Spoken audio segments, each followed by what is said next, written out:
KCR Telugu Desam party Pawan Kalyan గురించి ఒక జోస్యం చెప్పారు.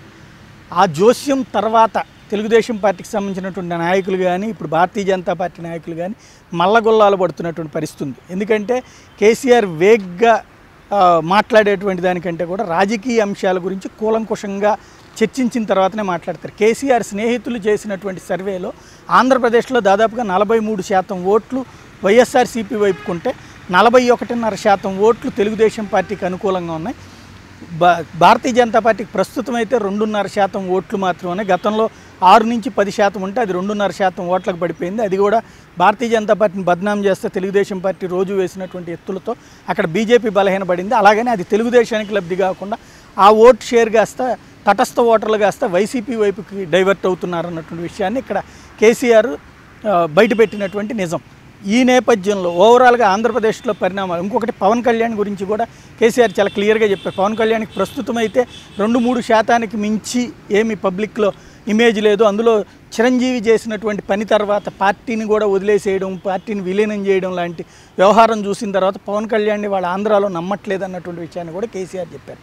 ఈ మొత్తం వ్యవహారం తర్వాత ఆంధ్ర రాజకీయం ఎలా ఉంటుంది భవిష్యత్తులో? ఇప్పుడైతే వైసీపీ శ్రేణులు ఆనందంతో ఉండొచ్చు, కానీ ఇక్కడ కీలకం ఉంది.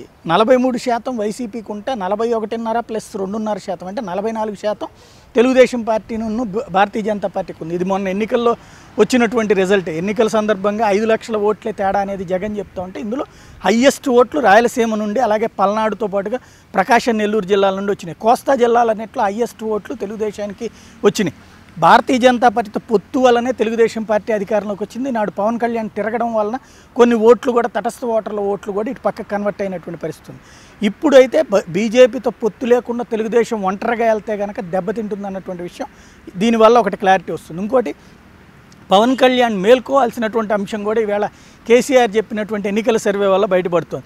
ఏమాత్రం ప్రజల్లో ఇమేజ్ సంపాదించుకోకుండా కేవలం వన్ మ్యాన్ పాలిటిక్స్, అది కూడా ఎన్నికల సమయంలో బయటకు వచ్చి చేస్తే ఇప్పటికే ఆల్రెడీ ఒక నెగిటివ్ ఫీలింగ్ ఉంది చిరంజీవి ఇష్యూలో. ఆ రోజున కూడా చిరంజీవిని జనం ముందుకు తీసుకెళ్ళిందే పవన్ కళ్యాణ్. ఆ రోజున అట్లా ఉండి ఇవాళకి కూడా అదే పరిస్థితి కంటిన్యూ అయితే కనుక అక్కడ పబ్లిక్ కూడా పవన్ కళ్యాణ్ని యాక్సెప్ట్ చేయరు అన్నటువంటిది మరొక విషయం కూడా ఆంధ్ర ఎన్నికల్లో కనబడుతుంటుంది. ఇక్కడ ఈ రెండూ కాకుండా అయితే కేసీఆర్ చెప్పినటువంటి ఈ పాయింట్లో ఒక విషయం మాత్రం అక్కడ ఎటుపోతుంది. ఎందుకంటే ఇద్దరు దాదాపుగా సమపాళ్లలో ఉన్నటువంటి సమయంలో రేపు పొద్దున పవన్ కళ్యాణ్ హడావిడి చేసి పూర్తిగా జనంలోకి వెళ్తే ఆయన ఒకవేళ 5%, 10%, 15% ఓట్లు జీలిస్తే అది వైసీపీకి మైనస్ అవుతుందా, తెలుగుదేశానికి మైనస్ అవుతుందా? దీని ఆధారంగా రాబోయేటువంటి ఎన్నికలు ఉంటాయి. అంటే ఆంధ్రప్రదేశ్లో అంత ఈజీ కాదు రాబోయేటువంటి ఎన్నికలు అన్నటువంటి నిజం మాత్రం ఇప్పుడు అన్ని పార్టీలు గ్రహించాల్సినటువంటి అంశాన్ని కేసీఆర్ స్పష్టంగా చెప్తున్నారు. నిజాన్ని నిజంగా చెప్పడమే నిజమైన జర్నలిజం.